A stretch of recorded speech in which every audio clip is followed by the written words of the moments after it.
Como o inconsciente funciona? Hoje eu vou te explicar para ajudar a ampliar o seu raciocínio clínico. Vamos lá.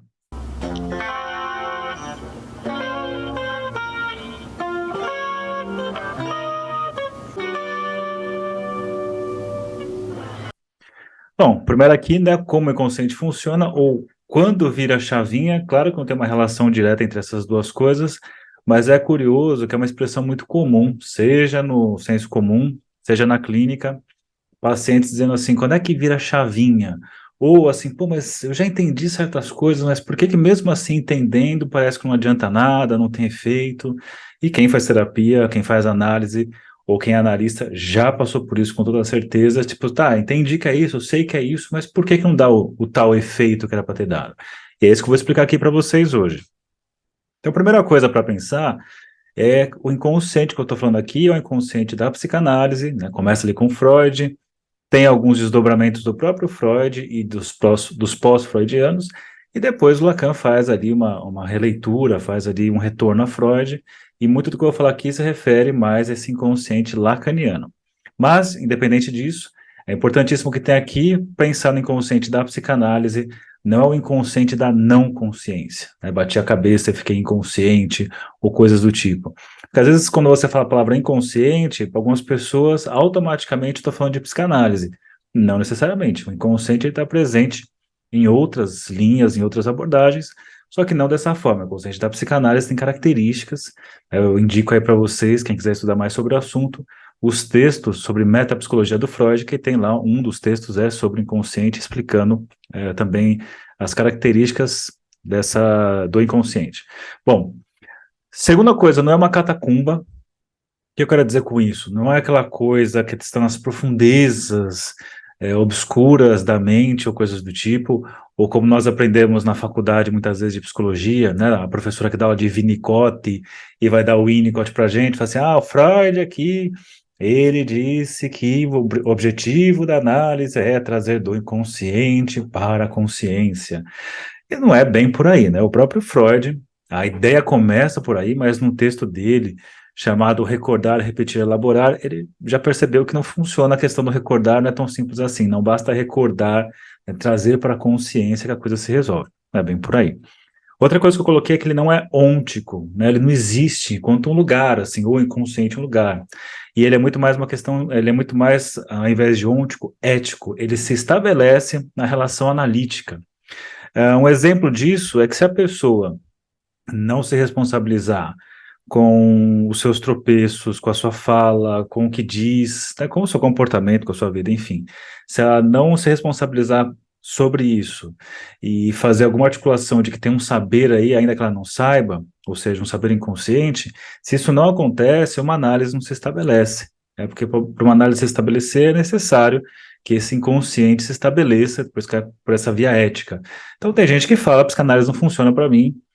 Veja, não é que essa pessoa não cometa, não tenha manifestações do inconsciente, mas assim, uma pessoa que comete manifestações do inconsciente, mas diz assim, isso tem a ver com o meu chakra, isso tem a ver com, vou lá fazer uma vivência espiritual e é assim que eu resolvo, não vai se resolver psicanaliticamente, não vai entrar na dimensão psicanalítica. Então, nesse sentido que eu digo que o inconsciente, ele é ético e não é ôntico.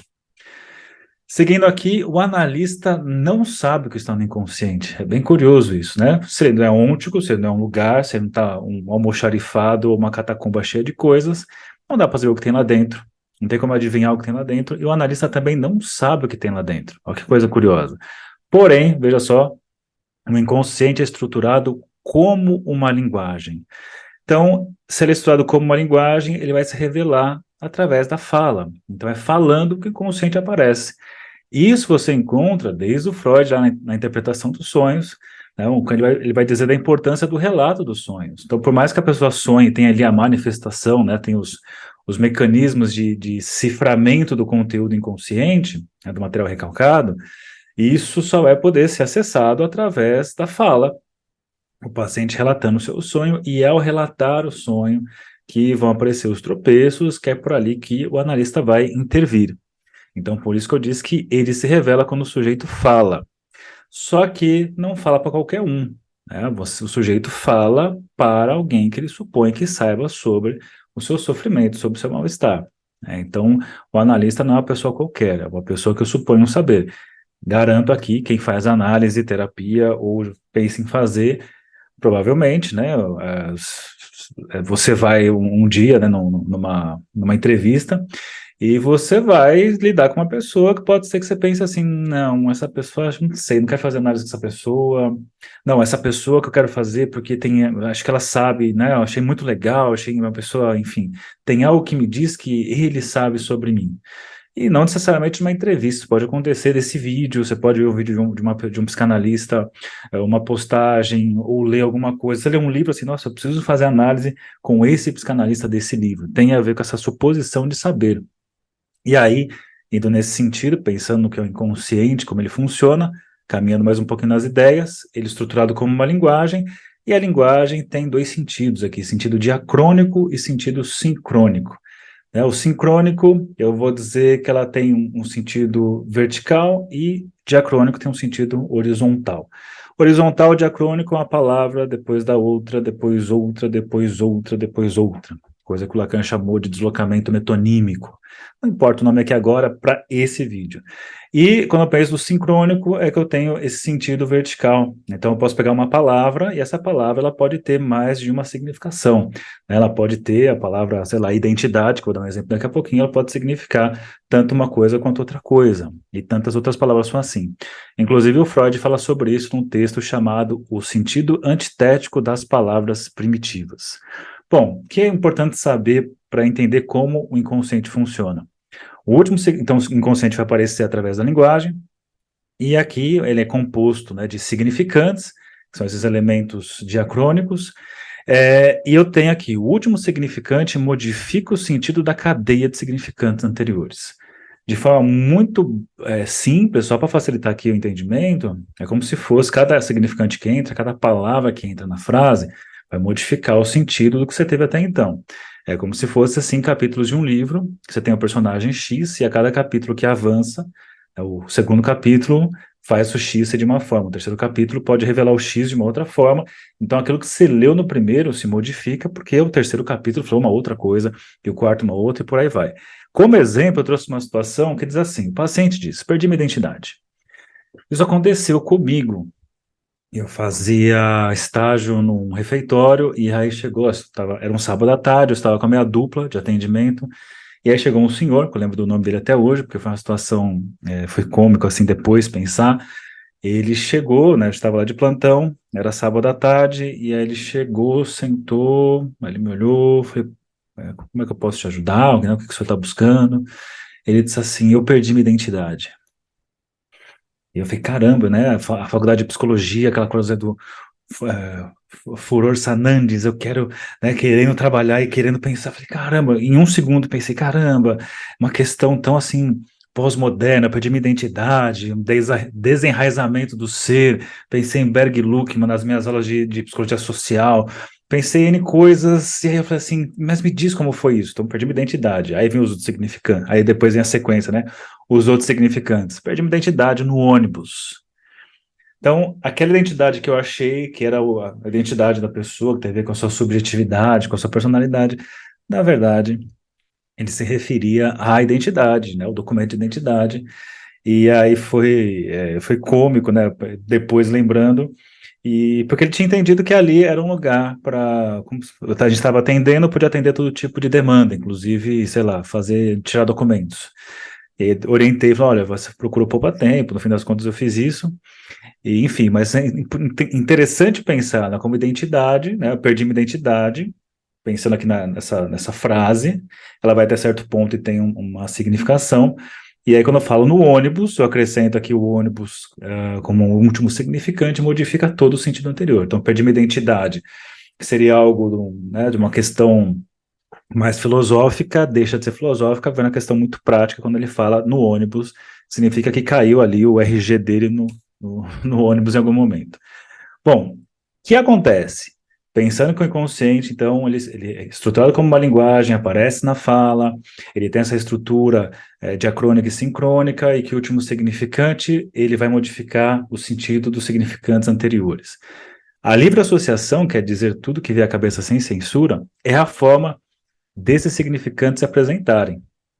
O corte do analista estabelece o último significante, né? Então, o corte do analista eu posso entender como o fim de uma sessão, mas aqui, só para facilitar, não necessariamente o corte da sessão é o fim de uma sessão, né? O corte de uma sessão pode ser a separação, né? Você tem uma porrada, uma verborreia que a pessoa trouxe, assim, uma porção de coisa, e você faz um corte ali, né? Poderia ter mais palavras que a pessoa trouxe depois, ela falou mais coisas para além dali, mas o psicanalista vai lá e fala esse ponto aqui, pontua, né? E pode ser que isso aqui faça um corte, faça um segmento ali de significantes e consegue extrair aquilo, né? Pode ser que também, mais clássico, assim, que nós usamos normalmente para ilustrar, que encerre a sessão naquele ponto e fique ecoando, né? Então, esse corte, ele tem essa função de estabelecer um último significante e tem esse efeito chamado retroativo, né? Ocorre o efeito retroativo.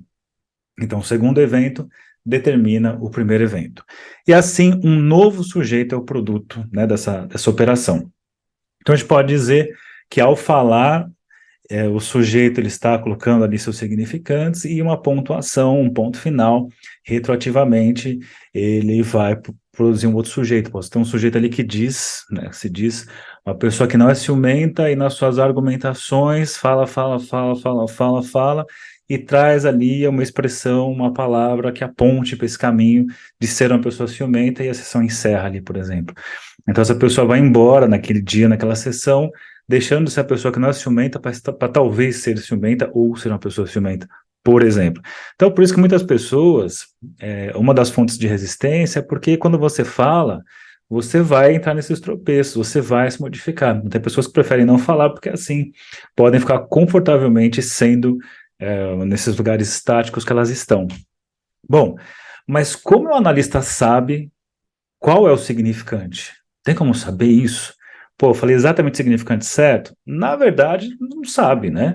Ele não sabe, mas ele pontua certos significantes que sempre aparecem, pode ser que se repita, pode ser alguma coisa, o analista está em atenção flutuante, né? Ele não está tão assim, aquela coisa super concentrada, mas ele está um pouco divagando, e certas palavras saltam aos ouvidos, assim, fazem relevo. E aí você repete, por exemplo, você aponta essa palavra, e às vezes acontece de não dar efeito nenhum. Lembra que eu falei, o inconsciente tem que se estabelecer, ele é ético. Mas outras vezes tem aquele baita efeito. Então, assim, por que que às vezes dá o efeito, porque às vezes não dá o efeito? É o analista que sabe qual é a palavra, eu já disse que não é ele que sabe. Mas ele vai fazendo ali suas pontuações, né, suas marcações. Umas funcionam, outras não. Por que que isso acontece? Nós vamos entender agora num esqueminha. É um esqueminha que o Lacan explica num texto que está nos escritos. É um texto super complexo. O Bruce Fink faz uma redução desse texto para ajudar a entender, né? Então, eu vou trazer aqui de uma forma bem simples. O texto é bem complexo, mas acho que é bacana para entender um pouco qual que é a lógica que está por trás dessa suposição do que é o inconsciente da psicanálise. Então, para começar, eu tenho que pensar num jogo de cara e coroa. Então, peguei lá moedinha, joguei para cima. Quando eu jogo a moeda para cima, tem 50% de chance de dar cara, tem 50% de chance de dar coroa. A não ser que esteja com uma moeda viciada que pesa mais de um lado, enfim, mas eu não tenho isso. Então, cara eu vou chamar de mais, coroa eu vou chamar de menos. Por quê? Só estou dando um nome. Podia chamar Roberto Carlos e Vanderleia, né? Mas vou chamar de mais, vou chamar de menos. Então, seguindo aqui, o que eu coloquei? Ó, na livre associação, os significantes aparecem de forma aleatória. Da mesma forma que você vai jogar cara e coroa, é aleatório, você vai dar cara, vai dar coroa, vai dar cara, você não consegue prever o que vai dar, né? Então, na livre associação, a pessoa está falando, os significantes aparecem de forma aleatória. A palavra é ela mesma, o positivo, e a um só tempo ela não é todas as outras. Então, ela é a positividade da palavra que ela é, e ela é a negatividade de não ser todas as outras. Então, a palavra identidade, ela é a palavra identidade, e ela não é todas as outras palavras, tipo sapato, câmera, celular, microfone, enfim, esse é o raciocínio. Bom, então eu tenho diversos mais e menos aleatórios como resultados, assim como os significantes que vão aparecendo, o imprevisível do que pode aparecer. Bom, aí eu tenho uma condicional lógica.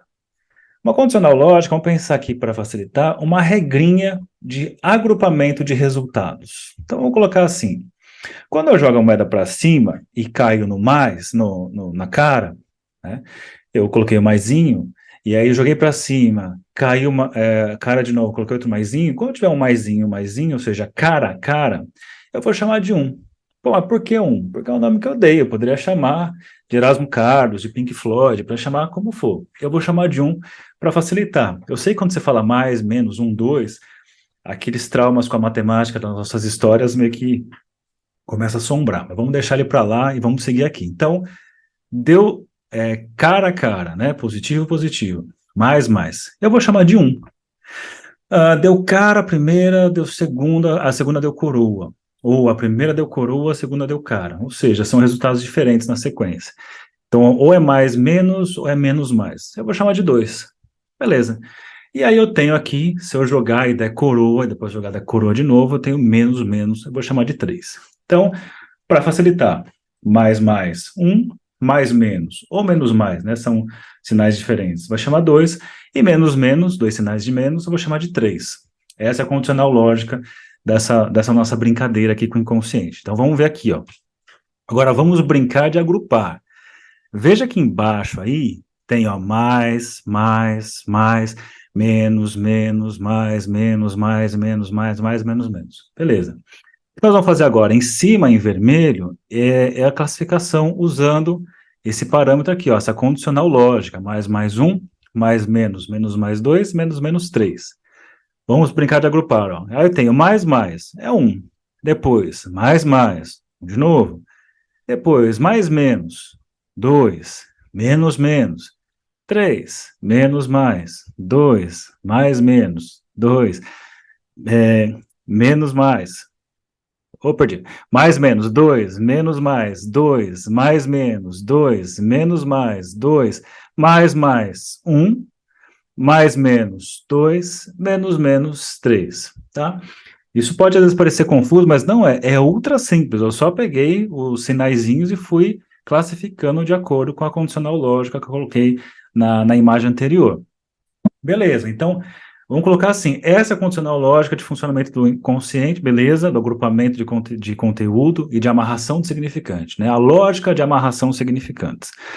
Lembra que eu falei, o analista não sabe o que tem no inconsciente, ele não sabe qual o significante que falta, mas supõe-se ali uma certa lógica de agrupamento significante, de encadeamento de significantes, usando essa lógica aqui. Beleza, aí vem uma pergunta. Após um, né, ou seja, primeiro, após um, é possível vir imediatamente um 3? Bom, se o 1 é mais, que eu coloquei ali, e o 3 é menos, putz, não dá, né? Não tem como, até coloquei aqui depois, ó. Porque mais é um, menos é 3. Mas repare que se eu colocar ali, ó, mais que é 1. Se eu fosse colocar o 3, eu colocaria o menos no 3 e teria que mudar o sinal anterior de mais para menos. Só que se eu mudo o anterior de mais para menos, o 1 não pode ser 1 vira 2. Então, não tem como. Putz, então não tá. Depois do 1, não é possível vir um 3. Tá. Então, qual é a condição para que um 3 possa encaixar na cadeia? Está escrito errado ali, né? Então, mas qual a condição para que um 3 possa encaixar na cadeia? A condição é a seguinte: se eu tenho 1 e 3, já vi que é impossível. Agora, se eu tiver entre 1 e um 3, eu colocar um 2, aí já é possível. Porque eu tenho, ó, 1 é mais, beleza. O 2 é mais, menos. Então, ele pega o mais do 1 e o menos. A pontinha dele já é o menos e já fica a pontinha do menos, que é menos do 3. Então, eu consigo, ó, 1, 2, 3 é possível. 1, 3 é impossível. Dentro dessa lógica que eu coloquei aqui para vocês. Sendo assim, ó, o inconsciente não está nas catacumbas, está na fala do sujeito o tempo todo. É para assim, para que serviu esse mais, menos que eu falei agora? Então, o inconsciente não está na catacumba, ele está na fala do sujeito. O sujeito não junta certos lé com cré, pois seriam como 1 e 3. O que eu quero dizer aqui? O inconsciente não está nas profundezas. O inconsciente está sendo falado o tempo todo. O que está recalcado é falado o tempo todo.